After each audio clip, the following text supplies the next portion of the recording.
This gray-haired ugly loser is the most powerful king in the world, winning war after war. But suddenly, he is reincarnated into another life where he is now a weak, helpless child. A sword drips with blood against a fiery backdrop under a crimson sky.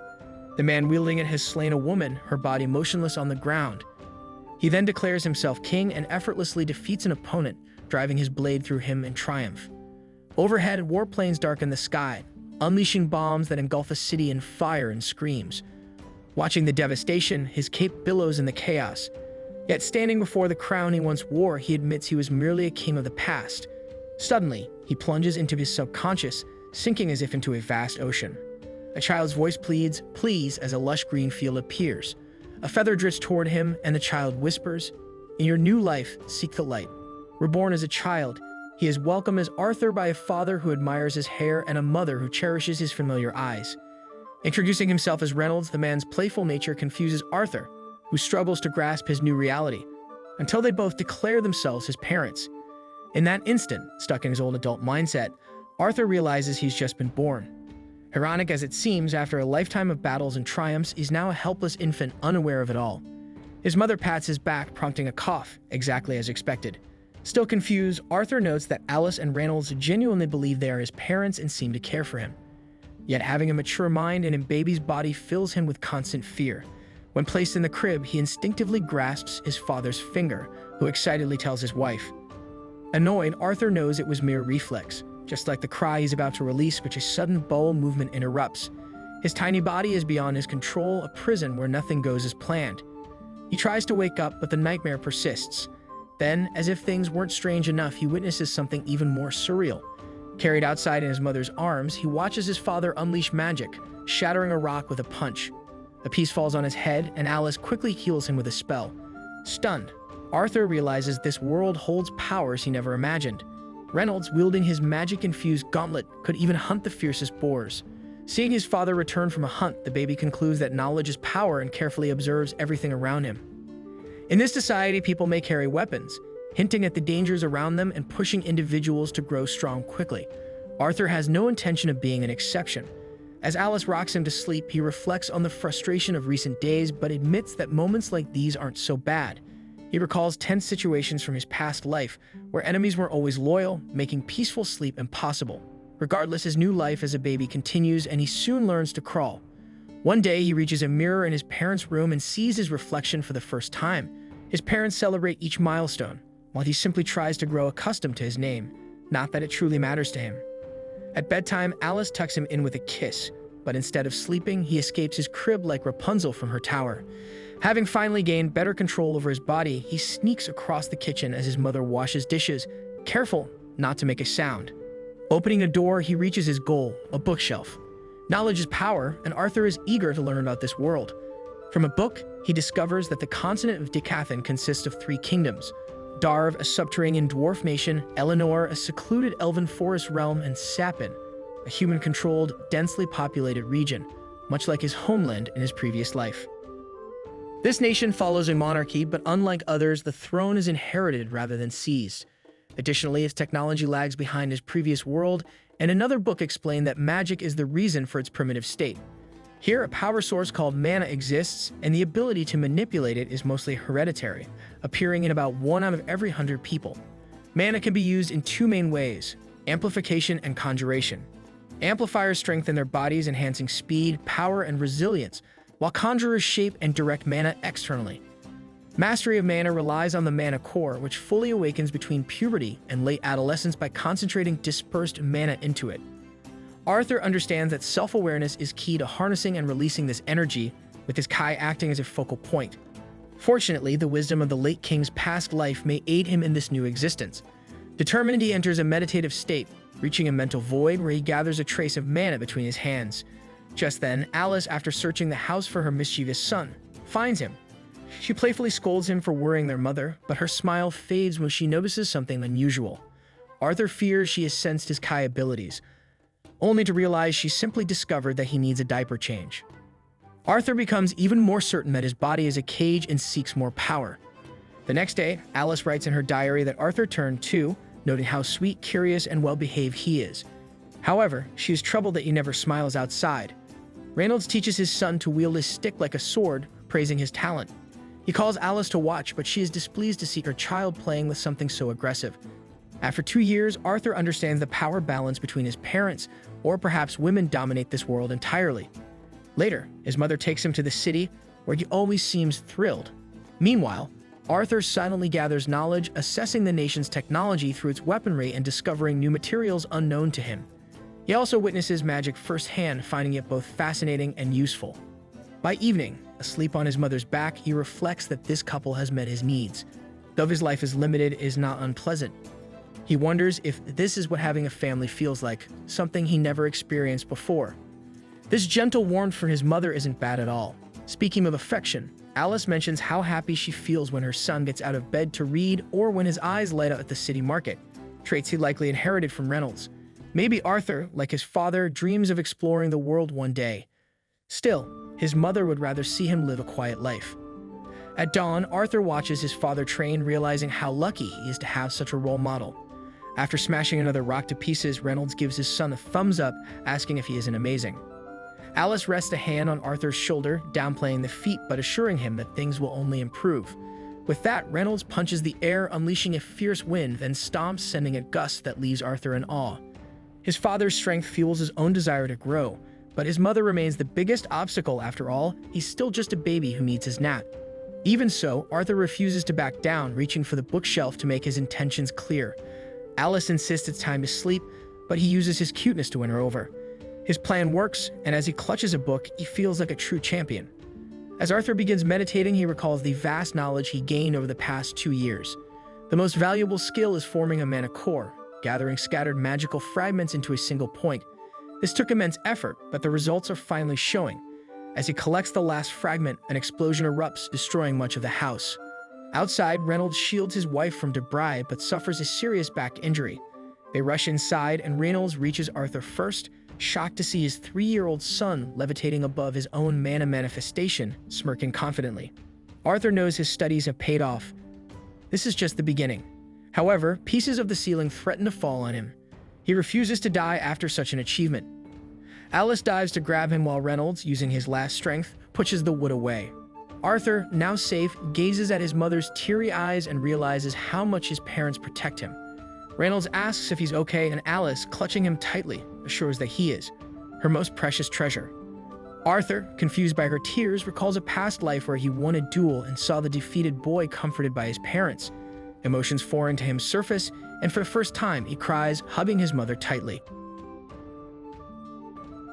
A man is judged for trying to kill the king despite once being a loyal servant. The law demands strict punishment for such betrayal, but the council shows mercy, letting him return home for judgment. Before his wife and son, he admits his crime and begs only he be punished, fearing that if they return to their homeland, all will suffer a terrible fate. He pleads for their safety. A counselor, speaking through a strange pillar, condemns the man's reckless actions against the revered king, who shouldn't be troubled by such matters. The council, however, decides to punish the whole family. King Gray kills the woman and child himself, an act the counselors see as merciful, freeing them from future pain. The man, like the pillars, thanks the king. Later, Arthur receives matching gauntlets from the king and excitedly gives one to his son, who prefers his wooden sword. Alone, the boy thinks that if he had to fight with such a weapon in his small body, he'd die before getting close to his enemy. Despite everything, he grabs a stick and challenges his son to a duel. Arthur doesn't hesitate and swiftly counters with agile strikes. After parrying them, the man enhances his sword with mana, but Arthur unexpectedly does the same, breaking the stick. Impressed, the man quickly tells Alice the boy needs a personal mentor. She rejects the idea, reminding him he promised to train Arthur himself, which was Ray's true intention. Still, the boy's potential is exceptional and demands proper guidance. So Alice offers to teach him magic, but Reynolds objects, saying Arthur's case is unique. He split mana-infused wood at age 4.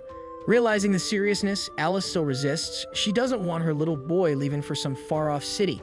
Reynolds asks her to consider his future, while she urges him to think about the present. They'll miss watching him grow.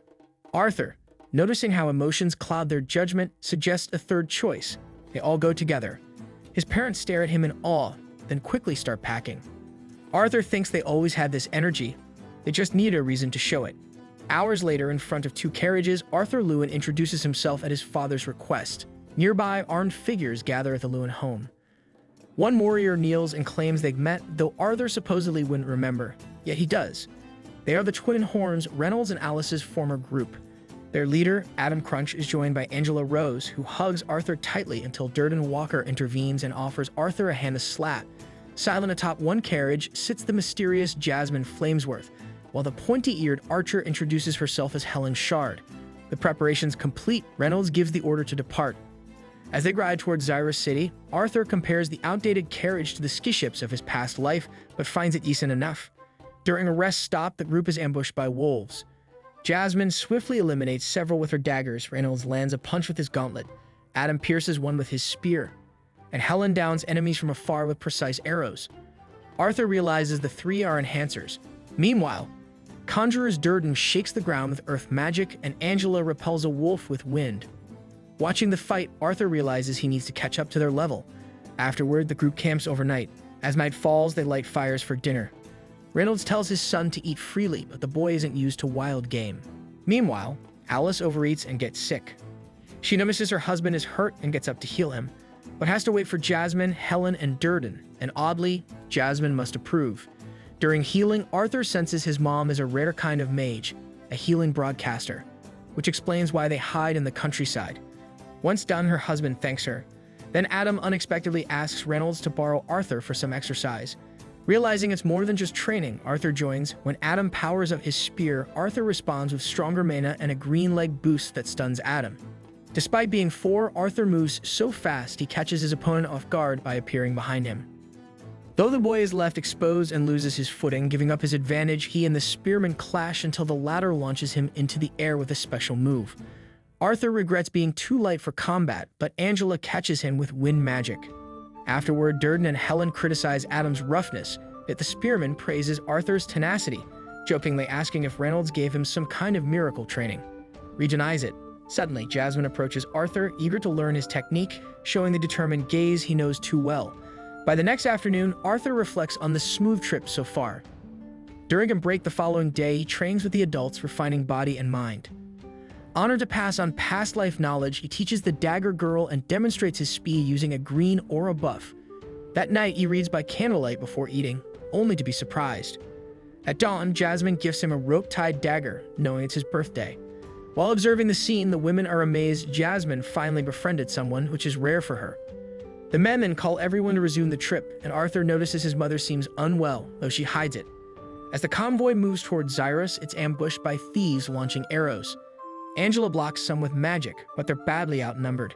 The bandit leader orders the women and children spared for their worth, while Arthur reflects that such cruelty exists everywhere. The attackers descend from the hills. Alice clutches her son, vowing to protect him. Durden casts a fireball that hits the ravine, and Reynolds defeats several foes with martial skill. Helen saves an ally by shooting a bandit behind him, and Adam strikes enemies with his spear. Jasmine, swift as ever, dodges through the fight. Arthur knows his team is skilled, but raw talent isn't everything in war. Durden, still raging, slays May to protect Angela, but the enemies keep coming. Arthur realizes their power lies in sheer numbers. Despite fighting well, Reynolds is hurled into a carriage and briefly taken out. Alice and Arthur leave the damaged cart, but their father urges them to stay, saying his wound isn't serious. He warns that if the bandits find out about Alice's power, things could turn dangerous. He tells Arthur to run with his mother, revealing she's pregnant. Realizing why she'd been sick, Arthur accepts his role and boosts his speed. As they flee, the bandit leader sends men after them. At the same time, Reynolds, though hurt, charges the enemy and slows him down. Arthur and Alice are ambushed by 2 thieves, but Jasmine and Adam eliminate them, while Helen gives cover from afar. While escaping, Arthur thinks about the irony. Once a taker of lives, now he's running to protect them. He wonders if this is karma. A bandit mage casts a spell. Arthur shields his mom and takes the hit, falling off a cliff. Before he drops, he uses Jasmine's dagger to drag the attacker with him. Durden and Angela try to catch him with magic, while Alice screams his name. As he falls, Arthur feels strangely complete, realizing the meaning of family and sacrifice, and that he was about to become a big brother. It would have been beautiful. Hours later, he wakes up in the dark woods, dazed when the ground shakes. A huge, terrifying creature appears and greets Arthur by name, as if they've met before. In another world, a young girl claims she's found something rare and beautiful, while another warns of inevitable trouble. Arthur, frightened but trying to stay composed, questions what the creature before him is and why he's there. A younger version of him charges at it recklessly but is easily thrown back. A calm voice speaks through the beast, telling Arthur he still has much to learn but that she's actually on his side. The creature plucks fruit from a nearby tree, offering it to him, hinting that he needs to recover. Barely conscious from his injuries, Arthur is told he's fortunate to be alive and must eat if he wants answers. He does, immediately asking about his parents. Though unable to leave her realm, the creature reveals a vision of a violent clash and assures him his parents escaped safely. Overcome, Arthur sheds a tear, unsure who to thank until she reveals her name. Sylvia. Inside the strange shell, the younger girl asks what to do next, and Sylvia tells her the answer is already there. Days pass. Arthur recovers and wants to return home, but Sylvia says it's not time yet. They're too close to the perilous forest. Still, she has a plan. When Arthur grows impatient, she explains that opening a portal takes time. He playfully swings his stick like a sword and Sylvia laughs, saying it's good for kids to stay active. While training, Arthur wonders why Sylvia never shares her past despite her eerie form. She's kind. Later, he meditates and releases his aura. Surprised by his natural mana, Sylvia asks if he can harness energy like she does. Arthur watches as she gathers and casts mana at once, amazed. She explains that while most separate those steps, creatures like mana beasts do both instinctively. She asks if he wants such a power, and seeing his excitement, pushes further. What would he do with it? Arthur hesitates, thinking of those who protected him in this life. With conviction, he says he'd destroy anyone who threatens what he holds dear. Instantly, Sylvia smacks his forehead, sending him bouncing. She tells him he failed. Arthur protests. Of course, he wanted to crush his enemies. That's how he became a powerful king before. But Sylvia is unimpressed, warning him that such violent thoughts will poison his mind. After a pause, wondering if she'd hit too hard, the boy insists he's fine. Sylvia reminds him her strength could hurt or heal, and asks what she prefers. Arthur chooses kindness. She agrees. Rage flares fast, turns to violence, and always ends in hate. That's not why she saved him. Her words make Arthur wonder if she somehow knows everything about him. Then, bringing the focus back, she asks again, "What will you do with that power?" Arthur, remembering his loved ones, firmly says he'll use it to protect them. Sylvia smiles, calling it the perfect answer, while nearby a similar beast watches, determined not to let her escape. The story shifts to Arthur's past life. He walks a corridor as servants bow to King Grey. A startled noble welcomes him gratefully, but Grey reflects that despite his title, true power belonged to Parliament. The nation was crumbling, birth rates falling, and war was all he had. Though praised for his victories, he felt like a weapon, not a ruler. Ignoring the flattery, he tells Marlin he's stepping down. Later, the crown lies broken, the king's sword planted like a marker. Reborn, Arthur now learns to harness a rare power Sylvia says could be limitless. He sweats, fighting to stay focused. In his past, King Grey lacked many things, but above all, he hungered to keep winning. In a fierce clash with a beast, his sword strikes, surging with that immense energy. Years later, Arthur, still remarkably fortunate and youthful, gathers the magic needed to complete his mentor's mission. Just as he grins, a sudden strike knocks him behind some rocks. Sylvia urges him to stay hidden. From cover, Arthur watches as a creature appears, one that looks like Sylvia. She's stunned it found her. The male beast, drawn by the scent of blood, demands she come with him. When she refuses, he attacks, casting dark magic. Though she absorbs it, the spell drains her strength. In pain but defiant, she warns she's not afraid, even if using such power shortens her life. She unleashes a radiant aura, her body fracturing to reveal a glowing dragon spirit. She blasts him with energy, and though he swears revenge, Sylvia finds peace. He recovers, shaking the cavern with magic, and hurls a storm of dark spheres. Afterwards, Sylvia frantically searches for Arthur. Her foe questions her concern before launching another orb, but she freezes time, leaving only her and Arthur unaffected. She calls to him, explaining she had to act, and wonders if she now resembles Sylvia more. Confused, Arthur asks if she's a dragon. She confirms that's what humans call her kind. She opens a portal, apologizing that the exit is farther than expected, but assures him he's ready. Before he departs, she asks what he'll do with his strength. He vows to protect those he loves. Seeing her injuries, he tries to help, but she stops him, giving him a feather, an egg, and a strange mark on his arm. She doesn't explain it, only saying he'll understand in time. Finally, Sylvia says goodbye. Though Arthur is devastated, she reveals she could have sent him home long ago, but stayed because she treasured their time. When he asks if he can save her, she tells him this was always meant to be, and his promise won't change that. She spoke so calmly and simply that it took the boy by surprise. Perhaps it was the gratitude he felt that made the pain intensify. Maybe their time together had changed him. With tears in his eyes, Arthur declares he doesn't care if Sylvia is a dragon. She feels like family. Sylvia gently reminds him that he already has a mother, but when he suggests she could be his grandmother, her eyes well up. She softly asks him to repeat it, and when he does, a single tear slips down her cheek. She nudges him toward the egg and feather, urging him to enter the portal.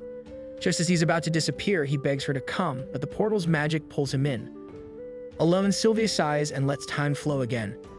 At that moment, the enemy's spell strikes her, knocking her down. He mocks her silence, but then notices the blood and wonders if he went too far. That he doubts someone like Sylvia could be killed by such a weak blow. He's wrong, she's pretending. In an instant, she releases a powerful magical blast that lights up the cave. In her mind, she wonders if it was enough. A younger voice answers, it was. The elder then entrusts everything to her companion, who promises to take care of it. As Arthur steps through the portal, Sylvia speaks to him telepathically, reminding him of her earlier words. When he agrees, she reassures him he'll be fine. Still, Arthur feels immense sadness, and Sylvia acknowledges the world is full of sorrow, but that it's possible to turn pain into joy. Arthur shouts that he can't do that, but she gently says he can take his time. That's all she asks. She believes in him, calling him the strongest king she's ever known. Shocked by her words, Arthur wonders how she knows, but Sylvia only asks him to fill his heart with light, not anger. Something stirs within him. He starts to suspect Sylvia played an important role in his past. Suddenly, he finds himself lying just as he did when they first met. Tears rise as realization dawns. Quietly, he stands, places the egg, the gift, into his bag, and hears a sound nearby. Arthur quickly boosts himself up a tree using his enhanced strength and realizes the egg he carries is exposed. He secures it in his bag before leaping through the branches, where he spots bandits attacking a carriage and capturing a young elf girl to sell into slavery. A scene triggers memories of when this same gang attacked him recently. As the elf is tossed into the carriage, Arthur's rage flares, recalling how Sylvia denied him training due to his aggressive mindset. Determined to stay in control, he follows the carriage to the bandits' camp as night falls. When one of the captors makes a disturbing comment about the girl, Arthur senses danger but chooses to wait calmly for the right moment. Observing the horned wolves at the camp, he notices they are subdued by enchanted collars. To stir chaos, he throws fruit at a wolf, prompting it to growl loudly. One of the bandits responds with brutal force, and Arthur seizes the chance. He strikes him down using mana like a blade. Taking the fallen man's weapon, Arthur quickly eliminates a second enemy who comes to check. Fatigue sets in from fighting in a child's body, but he still manages to swiftly cripple a third attacker as he arrives. Though barely conscious, the bandit warns his ally that the boy is a mage. The fourth henchman reveals his own magic and suggests keeping Arthur alive as a child sorcerer is more valuable than the elf they captured. He attacks, but Arthur dodges and counters with a missed kick. Arthur then hurls his rope-tied dagger, which is caught midair, exposing him. The bandit kicks Arthur down and tries to carry him off, but Arthur burns his knee. Furious, the bandit changes his mind. He'll sell Arthur's body instead. Arthur takes advantage of the rage, throws the dagger again, and kills him with a hit to the head. The last bandit begs for mercy, but Arthur remembers the elf did the same and was ignored, so he finishes him too. Entering the carriage, Arthur removes the elf's blindfold, briefly seeing her as someone else. He frees her, and when she asks if he's hurt, he shows a painful wound. Knowing she's the first child he's met in this world, he then covers the corpses, saying it's not something a child should see. The girl replies that the human is just a kid too, leaving him speechless. She asks about her kidnappers, so the boy lies, saying they had an accident, but everything's fine now. Arthur then gathers her things, noting how lucky it was he showed up. She blushes, silently takes his hand, hoping he understands she's scared to be alone. Arthur promises the men won't return. She thinks, he must be nuts to leave a pretty girl like me alone.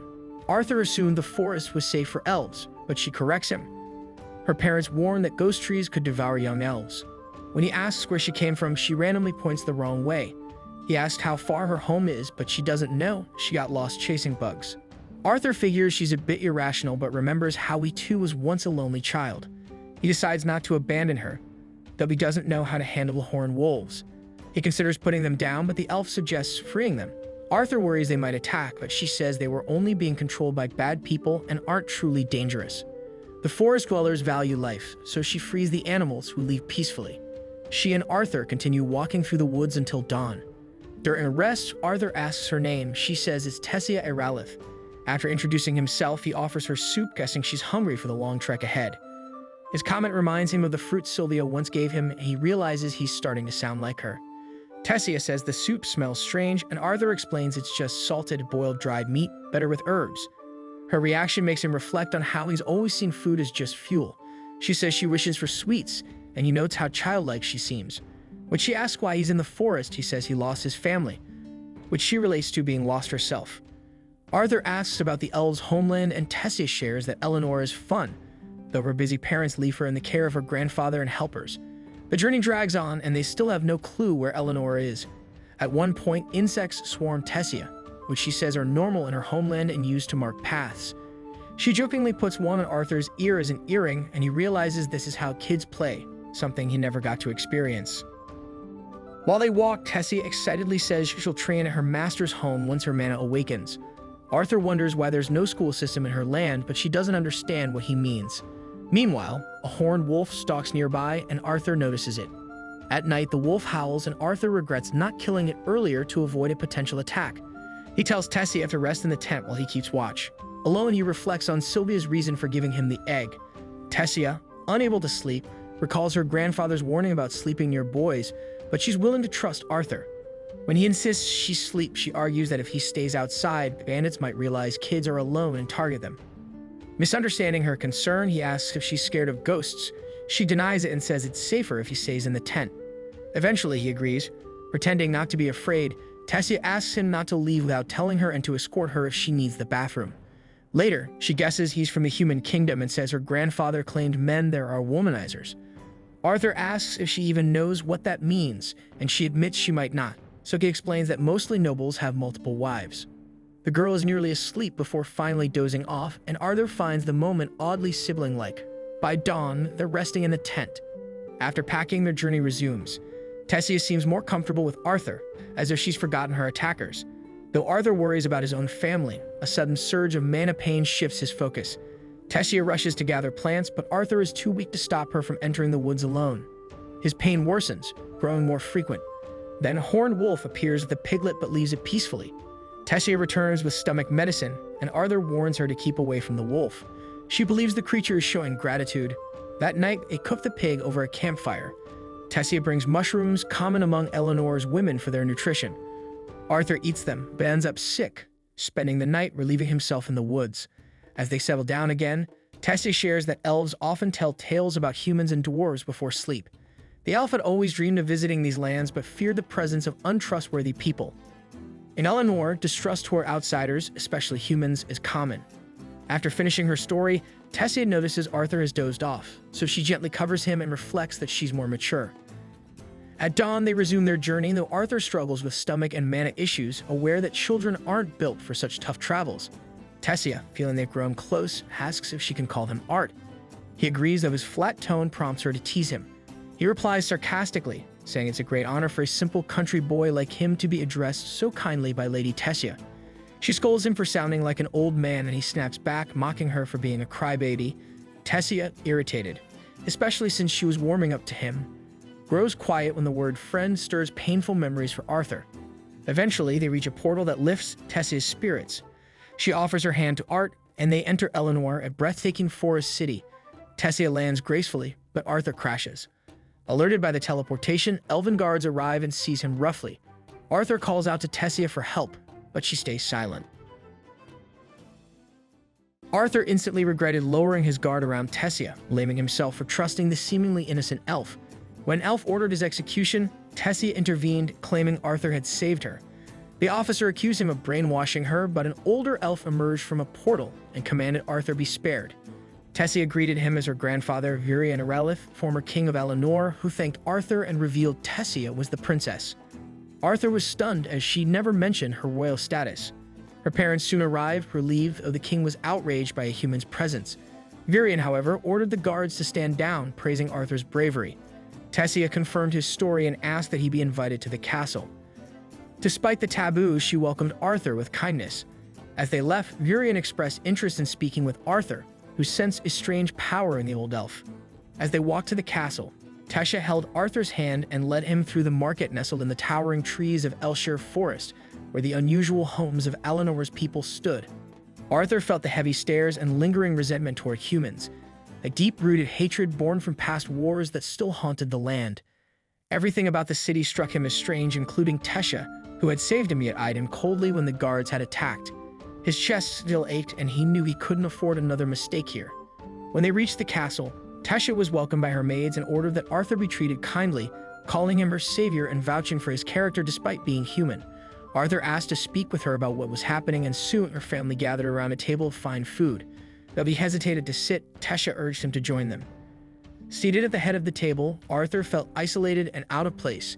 King Alduin introduced himself, and Queen Muriel, and Arthur, calling himself a humble peasant from Sapin, expressed his surprise at being among nobles.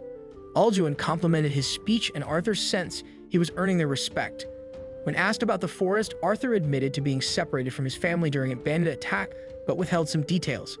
Mentioning Tessia shifted the mood. Alduin slammed the table upon learning slave traders had targeted his daughter, condemning humans for such evil. Arthur countered that cruelty wasn't tied to race. When asked how he saved the princess, he revealed he was a mage, but a soldier doubted his story, accusing him of lying to gain entry to their realm. Virion firmly ordered his soldiers not to raise their voices at the visitor, and Tessia confirmed the human's account, recalling how the men had planned to sell her for her racial value. As the memory overwhelmed her, her mother comforted her with a warm embrace. Alduin believed the human's story, and while grateful, Arthur requested to return to Sapin to reunite with his family after a bandit attack. Despite the peaceful meeting, Alduin hesitated, wary of helping a human due to lingering racial tensions. Arthur argued that true civility meant rising above prejudice, leaving Alduin speechless and prompting Virion to admit the boy had a point. Still, Alduin noted that hatred between their races wouldn't vanish overnight. Tessia challenged her father's stance with a stern look, pushing him to reconsider. Pressured, Alduin revealed the portal to Sapin opens only every 7 years, with 5 years remaining, too long to host a human. So he arranged for soldiers to escort Arthur home the next morning. Arthur is tempted by the hope of returning home, but the worsening pain in his chest reminds him something is wrong. That night, while staying with the elves, the pain intensifies during his shower, and he silently calls out to Sylvia. Seeking relief, he steps onto the balcony, lost in thought. Seeing Tessia with her smiling parents, he wonders if his own, Reynolds and Alice, are safe, though he believes they wouldn't fall so easily. Yet doubt creeps in, and he questions whether they'd still smile at him after all that's happened. Unable to sleep, Arthur wanders the kingdom, eventually running into Tessia. She apologizes for her family's earlier treatment of him, but Arthur takes no offense. He knows it came from concern. Teasing her about acting like a spoiled princess sparks her irritation, though she insists everything will be fine once he finds his family. Still, Arthur doubts, wondering if his existence has only caused suffering from the start. Although still a child, Arthur feels guilty for failing to protect his family. Tessia, moved by his pain, gently scolds him, saying his parents would be sad not to see him and that even she already feels sorrow at his upcoming departure, showing how loved he is despite his self-doubt. Suddenly, glowing firefly bees light up the sky, revealing visions of Ray and Alice, making Arthur question what he's truly been fighting. Despite the beauty, he's haunted by Tessia's expression during his capture, sensing the darkness still within him. He tries to apologize, but projectile suddenly whizzes by, caught instinctively by Arthur. The thrower is Lord Virion, observing from afar. Though harmless, the bee was a test of Arthur's reflexes, confirming his combat story. Arthur asks if he's being tested, while Tessia defends him, saying he's not the kind of human her grandfather despises. Virion replies that he's not here to mock the boy. Arthur summons a wooden sword, and Virion, intrigued by him, tosses over a weapon and levitates his granddaughter to safety. Arthur attacks swiftly, but the old elf king easily dodges with surprising agility. Despite his youth, Arthur must rely on mana just to keep up, as Virion is far faster. Every strike Arthur attempts is countered, and eventually, Virion shatters his sword with his bare hand. A wooden shard flies toward Tessia, but Arthur redirects it with a handle. Turning to magic, Arthur charges again, only to be repelled. Still, he pushes on and finally lands a hit, surprising Virion, who calls for round 2. Tessia scolds him for being too rough, but Virion insists he had to be serious or risk getting hurt. Amused, Arthur says it's an honor to be overestimated, and Virion, impressed, offers to train him. Though hesitant, Arthur is moved when Virion promises to inform his parents he's safe. But the pain in his chest returns, and Virion confirms his fear. Arthur carries a bestial will and will die if he doesn't accept the training. Arthur suddenly found himself in a shadowy, dreamlike place, chest pain so sharp it seemed to rip him open and release a hostile form of his own fear. Paralyzed, he couldn't fight back until his new elf companion yanked him from the nightmare. Still groggy, he muttered for 5 more minutes, mistaking Tessia for the dream creature. Offended, she shook him harder and reminded him he had to see his grandfather. After some resistance, he got up. When Tessia asked if he was really staying, he said he wasn't sure. It might become clearer after a walk. Calling her princess earned him a pinch. She disliked formal titles. Later, at their meeting, King Aldwin protested the human boy's presence in the elven city, citing tradition. Varian argued Arthur should stay as he liked him. When Tessia defended Arthur, Aldwin silenced her. Tired of the dispute, Varian dismissed them and told the kids to board the carriage. As they rode off, Arthur asked how long it would take to meet Grandpa's mysterious friend. The older elf chuckled, questioning Arthur's phrasing. Arthur replied it depended on what happened next. Varian smiled, promising to grant his wish. Tessia, half asleep, rested her head on Arthur's shoulder. Varian remarked that she'd risen early, eager to ask about her new human companion's fate. As crowned heir, Tessia had lived a lonely life, often betrayed by both adults and peers, which led her to shut others out. But with Arthur, she smiled, a genuine smile Varian hadn't seen in years. Grateful, he thanked Arthur, surprising the boy since few grown-ups ever did.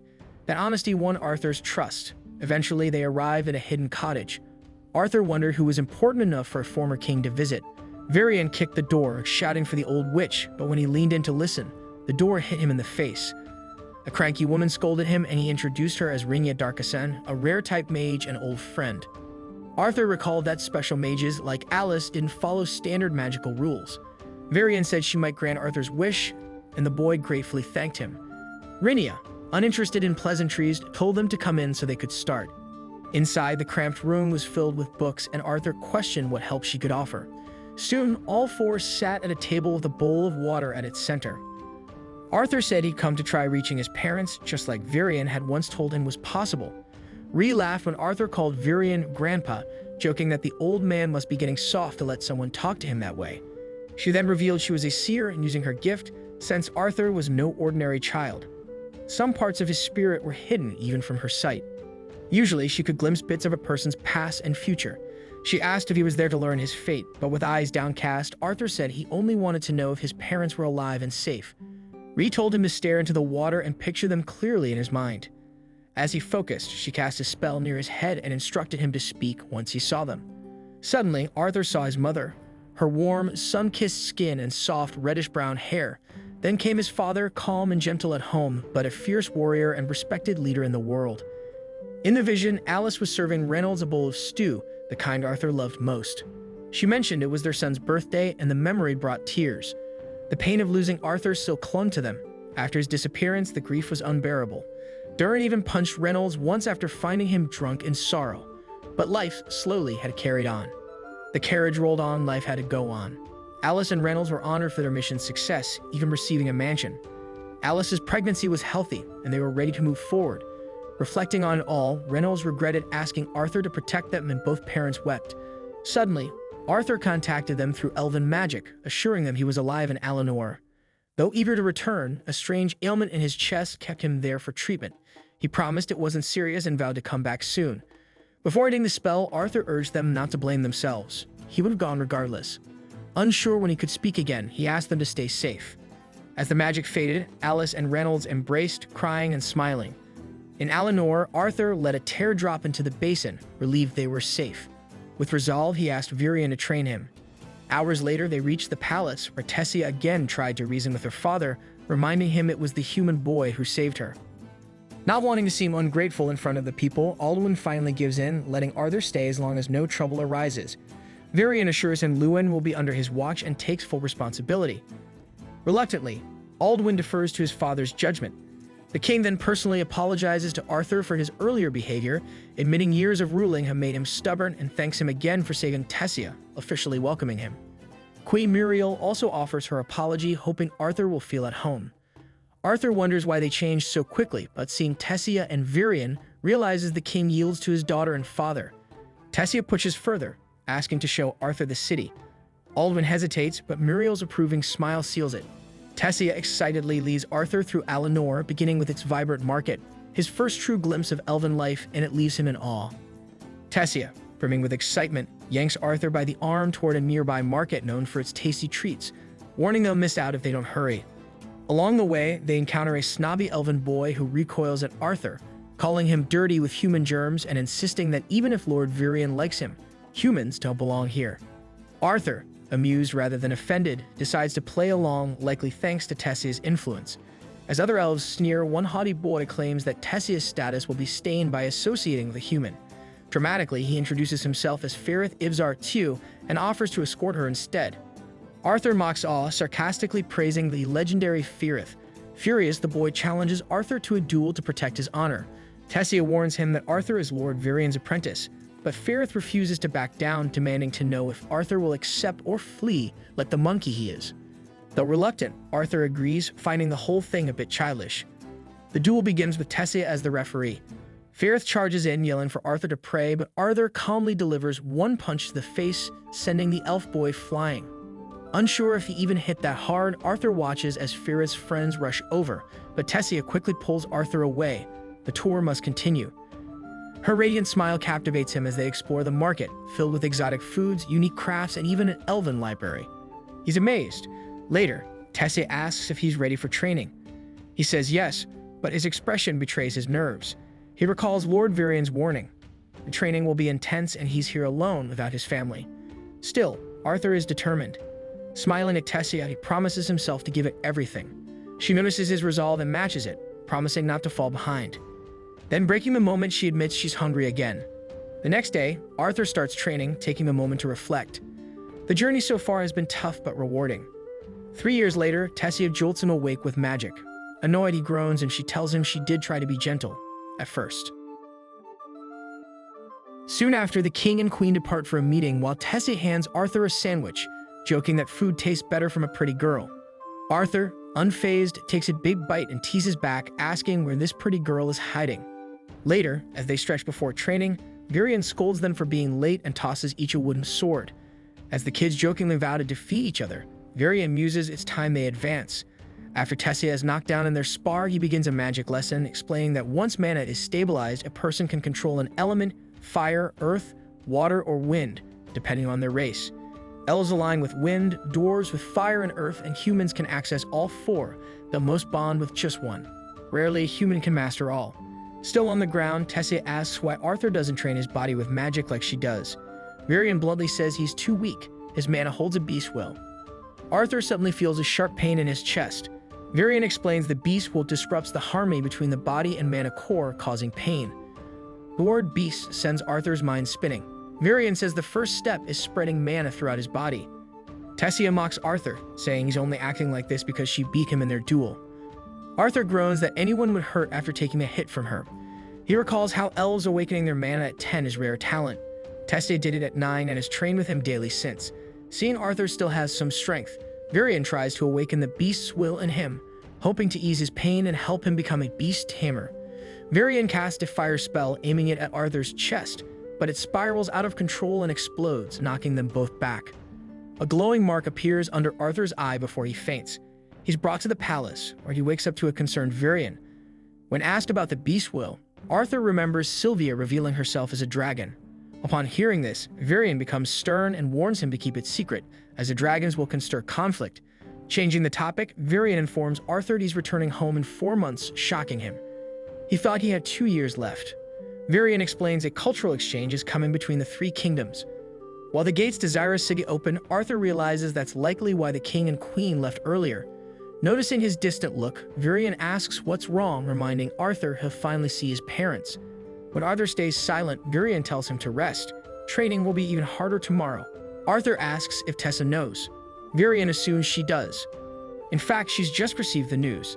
That night, Arthur lies awake, thinking about his 4 months left in Alacria, when the egg from Sylvia starts to crack, releasing strange magic. Through a split, a glowing eye appears, startling him. The egg hatches, revealing a tiny dragon. Arthur gently picks up the sleepy creature and tries to communicate, only to be bitten, leaving a burning mark. Suddenly, a glowing crest appears, easing the pain. Moments later, he hears the dragon's voice in his head and realizes she's speaking to him telepathically. He names her Sylvie, after her mother, and she seems to like it. Still stunned, he stares at the crest, trying to understand, shocked by the thought. He's a father at just 8. Tired, he lies down and Sylvie snuggles beside him. His parents are definitely in for a surprise. The next morning, Tessia arrives to wake him with her usual elegance. As she pulls off his blanket, she's shocked to find a dragon curled up beside him. Arthur wakes up to her excited squeal, not fear, but joy at seeing the cute creature despite its clear dislike for attention. Sylvie instantly realizes this elf girl will be trouble. Later, while heading to training through the woods, Tessia keeps calling to Sylvie like she's a pet, but the dragon growls and hides under Arthur's chin. At the training field, Virion is stunned to see the dragons will already awaken and walking on 4 legs, though no one would believe it's a true dragon. He tells Arthur to just call Sylvie a rare mana beast. Moving on to training, now that Arthur is a beast tamer, he must strengthen both his mana and beast cores. The best method? Real combat. Suddenly, Virion releases a powerful blast and morphs into a massive shadow beast. He vanishes and reappears behind Arthur in an instant, forcing the boy to surrender, drenched and exhausted. The transformation is enough to scar anyone. When Virion shifts back, Arthur admits he barely sensed him. The old elf explains the Shadow Panther is an elite blend of wind and sound magic. Like any potent weapon, it had drawbacks. This one devoured absurd amounts of mana. The master reverted to basics, handing Arthur a wooden sword. After days of relentless drills, Arthur tamed the weapon's will. Oddly, the chest pain vanished and training barely wore him out anymore. Sometimes he even got to be a normal kid with his best friend. During the city's exchange festival, Tessia acted oddly distant. There, Arthur unknowingly insulted the kingdom's most conceited elf, Ferith Ivzar II, by not recognizing him. Furious, Ferith demanded a rematch and lost badly. Tessia later reminded Arthur who he was and Arthur offered a hand, which Ferith reluctantly accepted. A friend joked the duel was just a weird way to make friends and nicknamed him Fafi, worsening his humiliation. Amused, Arthur asked if they were exchange students. Ferith boasted they were chosen on merit, but his friend exposed the truth. They were elite kids sent as diplomatic reps. Arthur assumed Tessia was picked the same way. Embarrassed, she lowered her gaze. When someone teased her about being a fragile princess, she snapped and punched him into the dirt. Arthur pulled her away and scolded her. In another life, he'd never have dared. Tessia cried, upset about his departure, and said Ferith reminded her of her dad. Calling Arthur a geyser, she stormed off. Later, Arthur invited her for a walk. They wandered into a restricted forest where eerie horned wolves lurked. Afterward, they built a fire. Tired and delirious, Tessia mistook a tree for a monster. Arthur teased her, but she blamed the cold and hurled a giant log into the flames. Tessia asked what the human lands were like, but Arthur couldn't give a real answer. He hadn't been there long. Quietly, she confessed she wished he could stay in the elven realm forever, then fell asleep mid-sentence. The next day, Arthur packed for the long-anticipated cultural exchange. At the park, children gathered for departure. His master gave him a compass marked with the Aerolith seal, a guide to find his way back to Eleanor. Arthur asked about Tessia, and her parents exchanged a grim look. As the portal opened, Arthur stood by it with Faith and the others. Suddenly, Tessia appeared, calling his name. She stumbled and Arthur hurried to help, smiling gently. Tearfully, she pleaded with him to eat well. He hugged her and promised he'd miss her too. After a long trip to the floating city of Xyrus, Arthur stepped off the carriage, leaving the group behind. He walked to a house, took a deep breath, and knocked. A little girl opened the door, startled.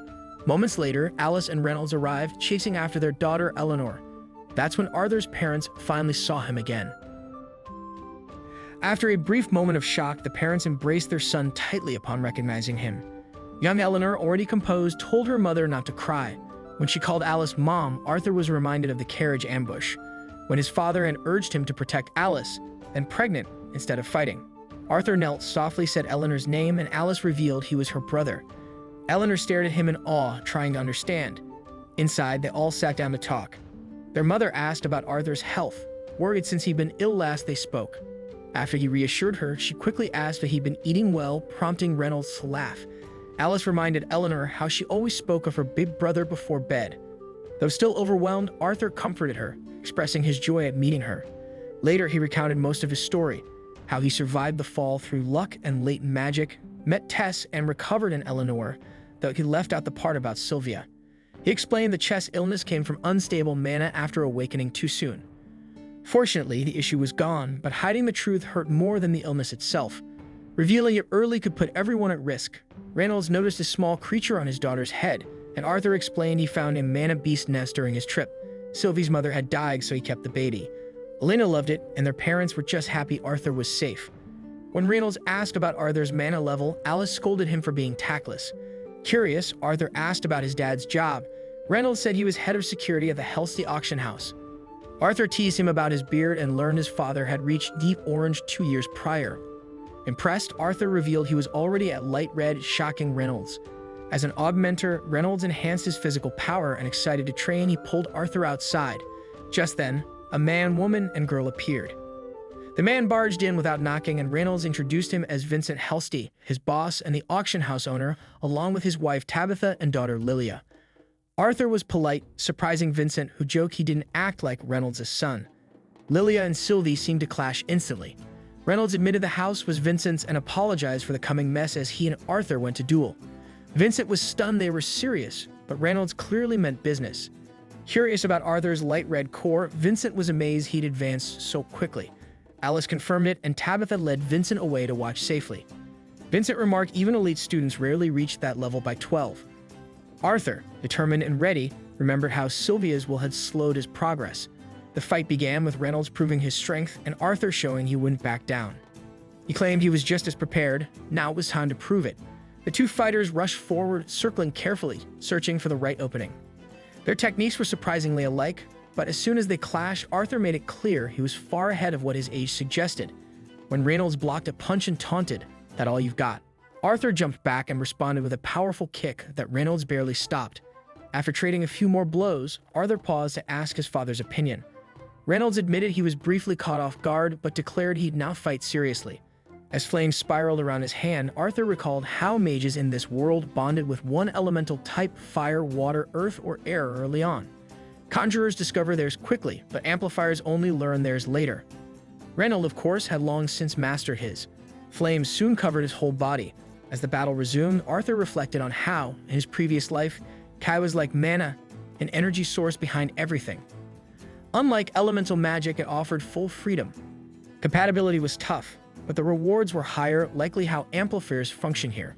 So far, fortune had been on Arthur's side.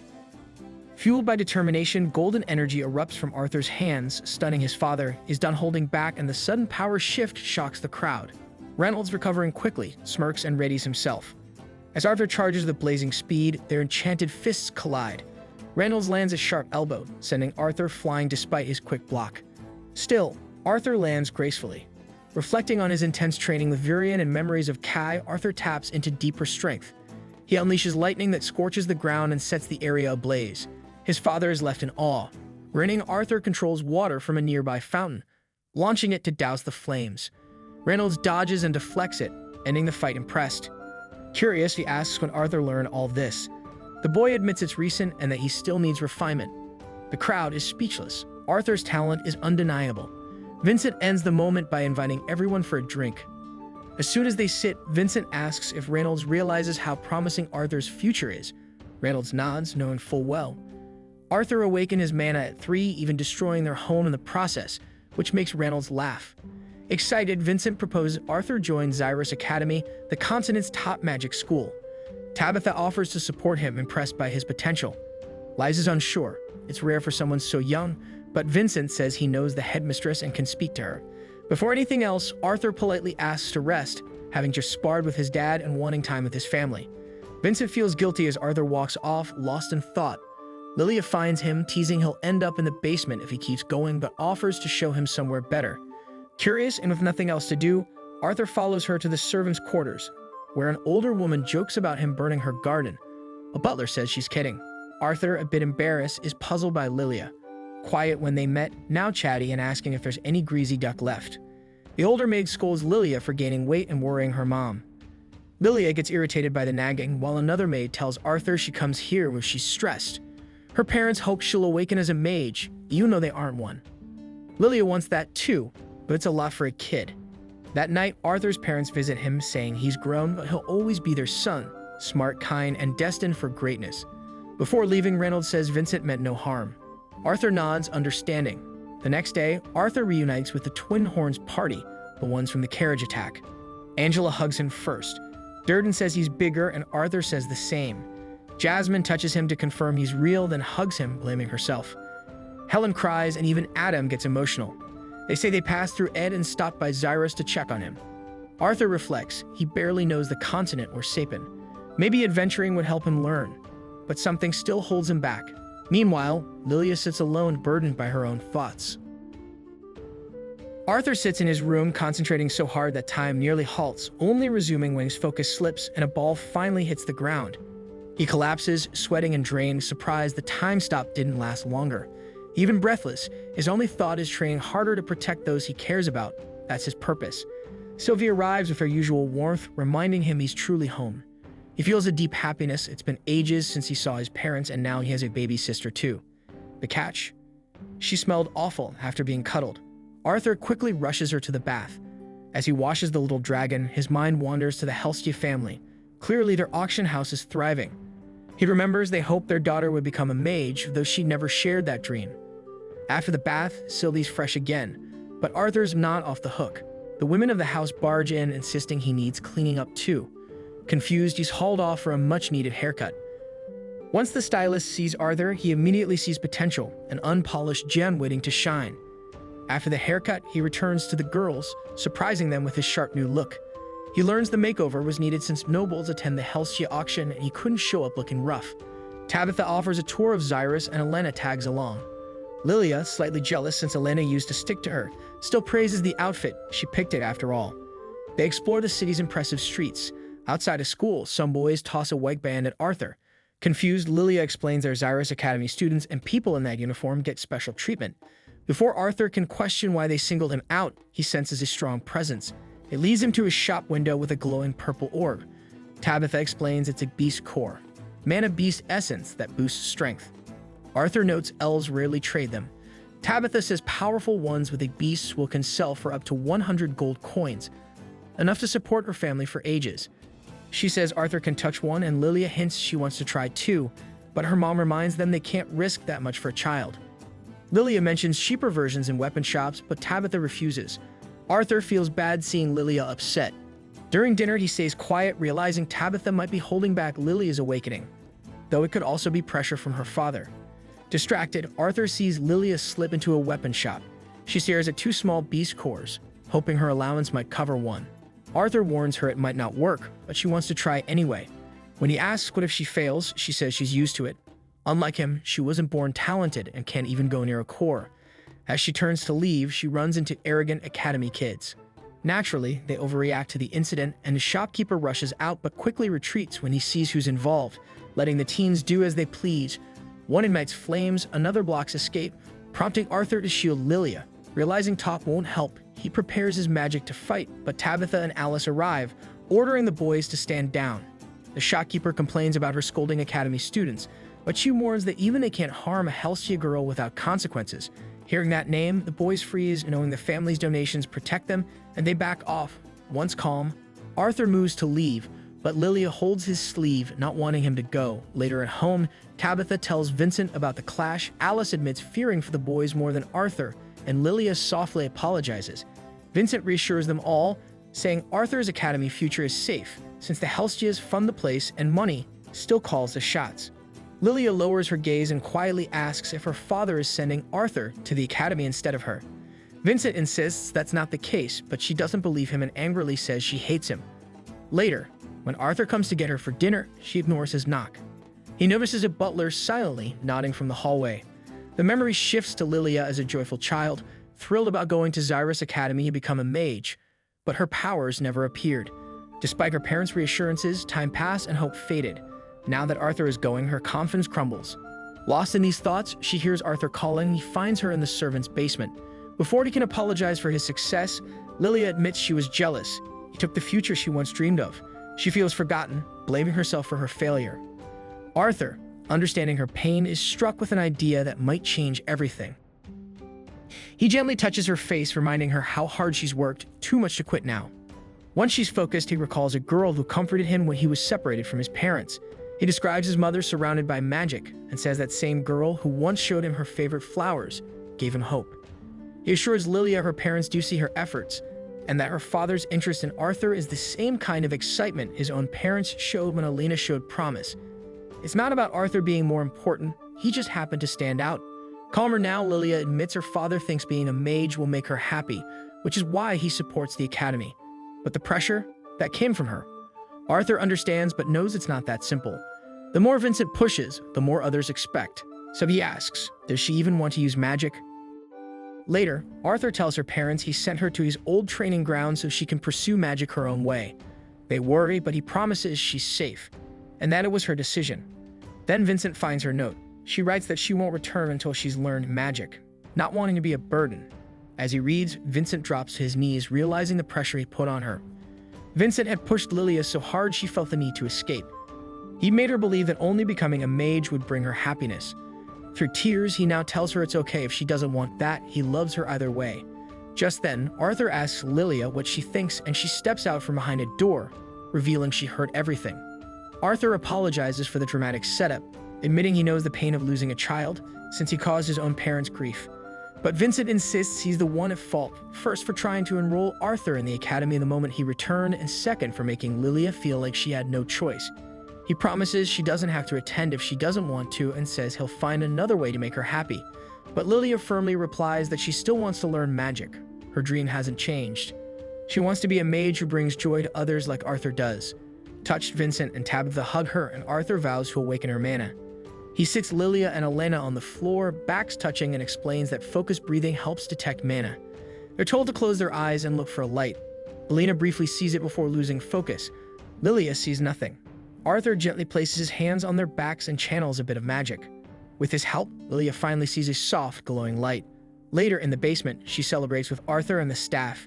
Maria, excited, makes a rich meal to honor Lilia's big step toward her dream.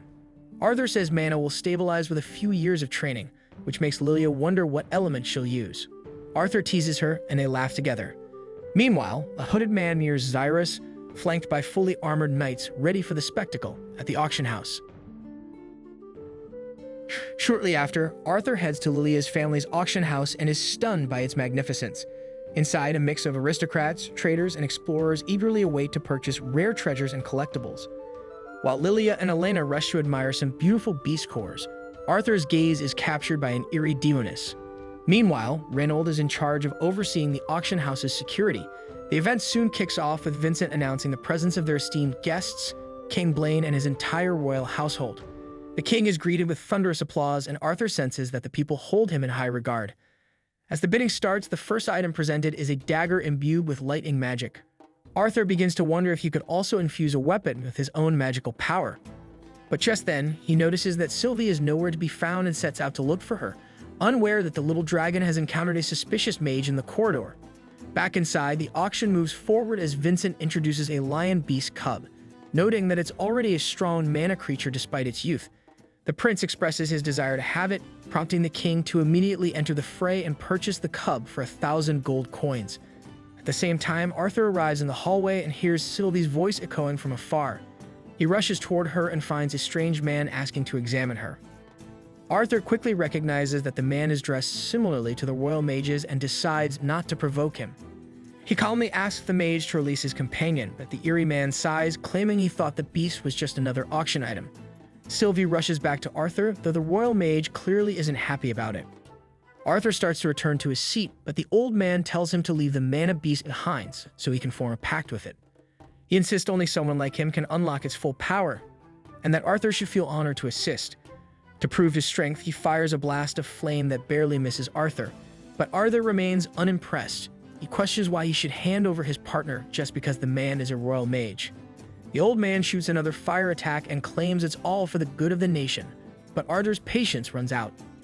As he turns to leave, the man threatens that Arthur will soon understand what it means to go against royalty, and that his parents will pay for it. Arthur isn't letting that go. He demands the mage repeat himself, turning with deadly intent radiating from him, so intense it fills the auction house. The atmosphere turns suffocating. Weaker individuals like Vincent collapse under the pressure of Arthur's killer aura, but King Blaine, a Sigma 2, immediately senses the fury of someone incredibly powerful. While Arthur originally tried to show off his aura in front of the royal mage, he ends up exposing his true feelings. Realizing they've already caused a scene, he calms himself, but by then, Reynold and his team are evacuating the auction house. Soon after, the king summons Reynold, Vincent, and their families. He holds Reynold, the head of security, accountable for failing to catch the intruder. Reynold accepts responsibility and prepares for punishment, but the royal mage intervenes, suggesting leniency since no one was hurt. He then compliments Arthur's mana beast and says it has great potential. Arthur realizes the mage has outsmarted him, especially with King Blaine siding with him. The mage, Sebastian, argues that with a partner, he could have prevented the incident and asks Reynold to consider letting him raise Arthur's beast. Arthur is ready to protest, but his mother silences him. Fortunately, Reynold tells the king Arthur earned the mana beast on his own and should make the choice himself. The king looks to Arthur, who's clearly upset, but he regains composure and firmly refuses to give up his companion. Trying to sway him, Blaine offers to trade the little lizard for the lion cub he just bought, claiming a predator will grow into a stronger mana beast. Arthur nears his breaking point and bluntly tells the king he won't give up, sell, or trade his companion for anything. The king, insulted after politely asking twice, gives him one last chance to reconsider. Arthur, unfazed, stands up and asks how much the king would sell his own children for, proving that true royalty is shown through actions, not titles. Blaine is stunned, and Arthur reminds him he refused all three of his requests. He tells Blaine to put his pride aside and learn from it. Sebastian orders the knights to seize Arthur, but he knocks them out with a single punch each.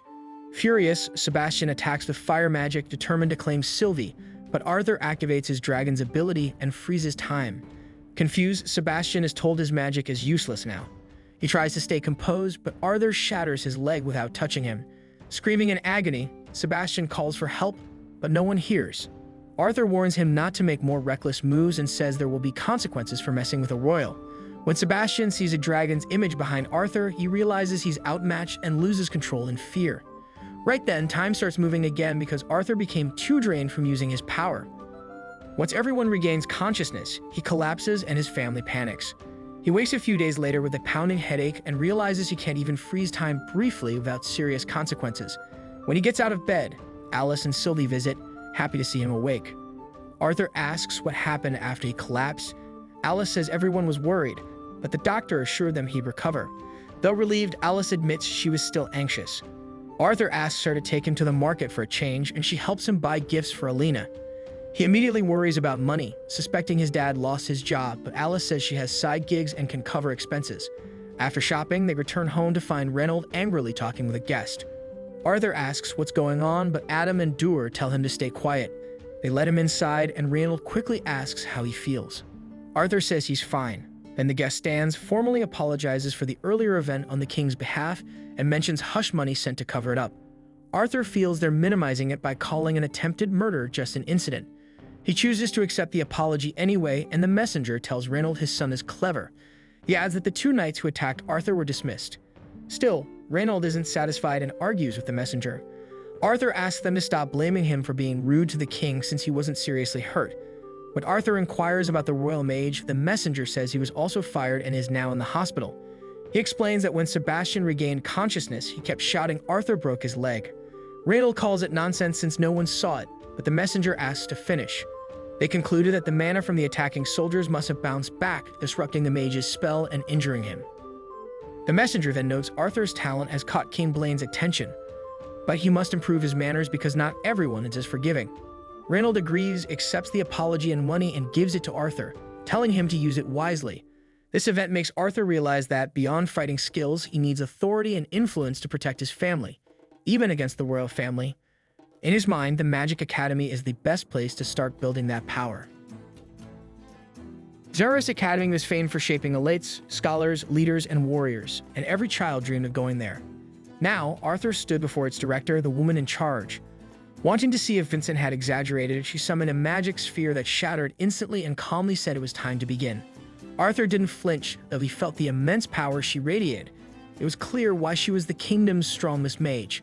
Hoping to prove himself, he cast wind magic and hurled stones at her, but she froze and crushed them midair. Stunned, Arthur knew wind wasn't his strongest element, so he tried an earth spell. Stronger, yet easily countered by her own wind. A single drop of sweat formed. Surprised but not discouraged, he smiled slightly and unleashed fire magic, charging at her. Before he got close, she repelled him with a fierce wind barrier. With Arthur defeated, the director confirmed her suspicion. Like many gifted youths, he overestimated himself, but he still had potential.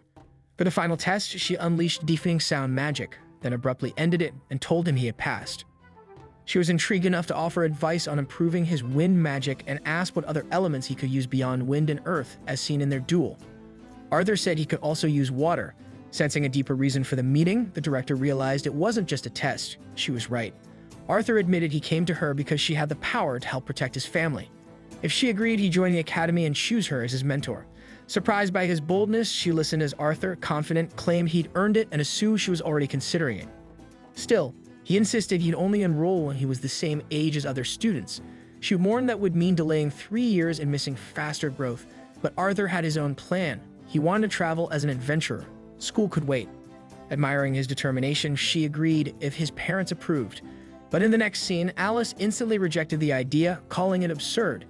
She and Reynolds had heard about his dream from Vincent, not Arthur, which upset her. As they argued, Arthur regretted not telling them himself. Reynolds tried to calm her, asking her to hear Arthur out, but Alice, afraid of losing him again, was too shaken. Reynolds proposed assigning a guardian for Arthur, which only upset Alice more. She strongly refused to let her son go. Arthur clarified it wasn't a grand journey. Vincent just wanted to explore Dickinton and learn about the world, especially since their parents were once adventurers. That calmed Alice a bit. Arthur quietly admitted to himself that real-world experience sounded more exciting than endless training, though he'd never say that to her. She brought up his elemental powers and asked him to stop hiding things. Arthur agreed to avoid conflict, though it struck a nerve. Total honesty wasn't easy. Reback Alice's worries, but still suggested finding a guardian. They asked the Sakuras, but Adam quickly declined, saying Arthur could probably beat him anyway. Helen agreed, teasing him for being awkward around Arthur. Everyone else also turned it down, leaving Adam embarrassed. Reynolds' belittles offer, promised to support whoever stepped up. Durden said they all cared about Arthur's growth. Then Jasmine shocked everyone by volunteering. Known for working solo, no one expected her. Reynolds had assumed Durden or Helen would help, but Jasmine's wind magic and recent orange rank made her a strong choice. Durden offered support, but Jasmine was picked as Arthur's guardian. Relieved, the Lewins returned home and saw Lilia meditating. Elena complained her friend trained without her. While Arthur was surprised, Lilia no longer needed his mana to meditate. His sister still had years before awakening if she stayed focused, but he hoped she wouldn't awaken too early, knowing pressure could stunt growth. After thinking, he asked to visit the auction house for a sword. His father agreed, and at the auction, Arthur searched with Sylvie for a weapon to use in the guild exam, amazed by the huge selection. Meanwhile, Alice began to worry and suggested going after him. Reynolds urges a bit more patience. Arthur needs time to pick the right weapon. In front of a display of swords, he scans them skeptically, frustrated that none seem to suit him. Most fighters here are augmenters, so the majority of blades are oversized, especially for someone of his slim build. Just as he's losing hope, Sylvie catches his attention and nudges him toward a dusty corner where a staff rests. Arthur laughs it off, but at her insistence, he picks it up and is surprised by its weight. Looking closer, he suspects it might need elemental energy to unlock. He channels his beast core, letting heat flow into the weapon, and suddenly, a radiant blue blade appears, glowing like moonlight. It's stunning. Though heavier than ideal, Arthur apologizes to Mr. Helstia and tests it on a barrel, slicing it cleanly. The sword reads Ballad of the Dawn by WK Roman 4. Then it hums with energy, forcing him to drop it. When he picks it up again, it's perfectly balanced, made just for him. He thanks Sylvie, realizing no sword in his past life ever felt this right. After effortlessly cleaving another barrel, Arthur recalls a story about a legendary artisan who crafted his scepter for a single person. It became part of its owner, though only after being infused with mana. But this case was unusual. Arthur had never seen a weapon adjust to its wielder on its own. Who exactly was UK Roman 4? Before he can dwell on it, Randall calls him for dinner. Arthur quickly straps Ballad of the Dawn to his waist and pretends it's his exam pick. His father tests the blade, slightly off balance, maybe made lighter, but still ideal for Arthur. He asks Vincent's opinion, who simply says if Arthur likes it, that's enough. Then Vincent spots the staff at Arthur's side and questions it. Playing it cool, Arthur claims he just found it and thought it looked sturdy. Intrigued, Vincent calls Jameson, who laughs and explains it once belonged to a grumpy old man who tossed it at him in frustration. Appraisers deemed it plain but tough. Seeing it's worthless, Arthur flatters Vincent into giving it to him. Amused, Vincent agrees. The days after were calm and joyful for Arthur with his family and the Helsties. After 9 years in this world, Arthur had committed himself to becoming a capable adventurer, and everything was finally beginning to make sense. On his 9th birthday, surrounded by loved ones, he celebrated with food, laughter, and thoughtful gifts. His parents gave him healing gloves enchanted by Alice, while Vincent jokingly gifted matching rings for Arthur and Alice, explaining one would glow if Arthur's mana ran low. The Sakura group sent a sound-transmitting scroll delivered by Adam, who was swiftly kicked by Jasmine for nearly ruining the moment. The scroll allows Arthur to send a message using mana, with Alice able to reply once. Thankful, Arthur announced he'd leave the next day, promising to keep everyone from worrying. His mother asked only that he stay safe. That night, Arthur realized just how deeply he cherished the people around him. To protect them, he knew he needed to grow stronger than ever. The next morning, as he prepared to depart, his family gathered to see him off. Reynolds reminded him not to let pride isolate him. Jasmine would be by his side. Tearfully, his mother asked him not to forget his ring. With farewells exchanged, Arthur stepped outside where Jasmine awaited, and as the sun rose over the land of Dickaden, a new chapter began. The traveler and his companion headed to the Xyrus Adventurers Guild, where Jasmine quickly arranged Arthur's rank exam. After finishing the forms, they were led to a separate room, with Arthur keeping his face masked to hide his identity from royal influence. Inside, Caspian Bladeheart, the guild master, welcomed them and said he'd skipped the written test and mana check since the request came from Flamesworth. He quietly told Jasmine he'd seen her father recently, then asked Arthur for his real name. Arthur answered note and felt Caspian's power during their handshake before being sent to the arena. On the way, Arthur asked if Jasmine was close with Caspian. She said somewhat, due to her father's ties. Sylvie poked out of Arthur's bag, and Jasmine noticed she seemed different. Arthur guessed she was about to evolve. Soon in the arena, two mages fought until the older one outmaneuvered the girl and called Diane Whitehall a rank C. One of the staff called Elijah Knight, but before the trial began, he suddenly declared Elijah was now a B rank and sent him away, confusing everyone. The test carried on, and Lucas Wykes stepped up next. Acting smug, he asked to skip the trial and just get ranked. Identified as a conjurer with a light orange core and fire affinity, he caught Jasmine's eye with his young age, while Arthur focused on his elf-like ears that reminded him of Tessia. Bored, Lucas yawned, annoying the examiner. He quickly summoned a fire guardian that forced his rival to build a huge earth wall. Still cocky, Lucas climbed it and rained fire from above, amazing Jasmine but making Arthur doubt his control. As expected, the floating fireball went wild and blew up, shaking the whole arena until the examiner contained it. She complimented Lucas's mana and fire skills, but before she could scold him, he shot a spell at her, which Arthur blocked with a thrown dagger. Lucas then claimed the test was invalid due to interference, but the inspector ended it, reprimanded him for the slay attack, and said his reckless attitude suited a rank D. She cast an earth spell to throw the brat out of the arena as he whined about telling his father. Next up was Note. Jasmine wished him well and lightly tapped him, sensing the raw strength inside him. When Arthur entered the arena, the inspector noticed his file was blank.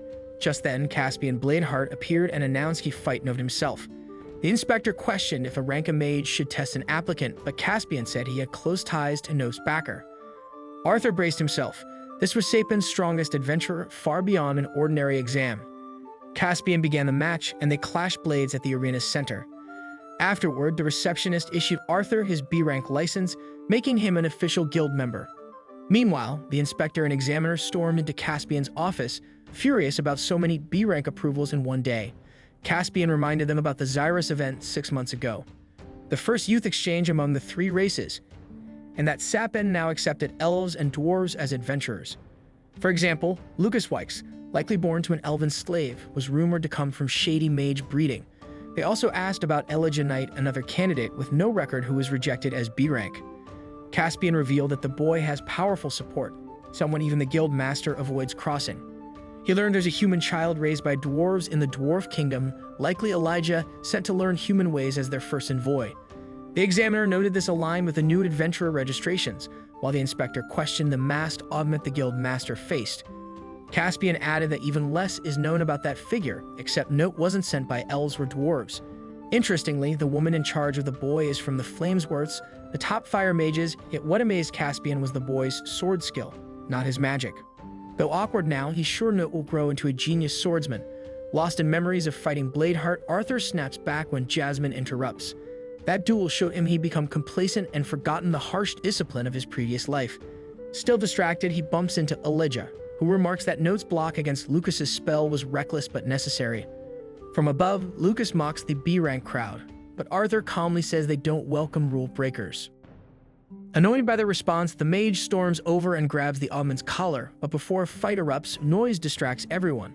Onlookers, impressed by Sapin's young adventurers, gather around.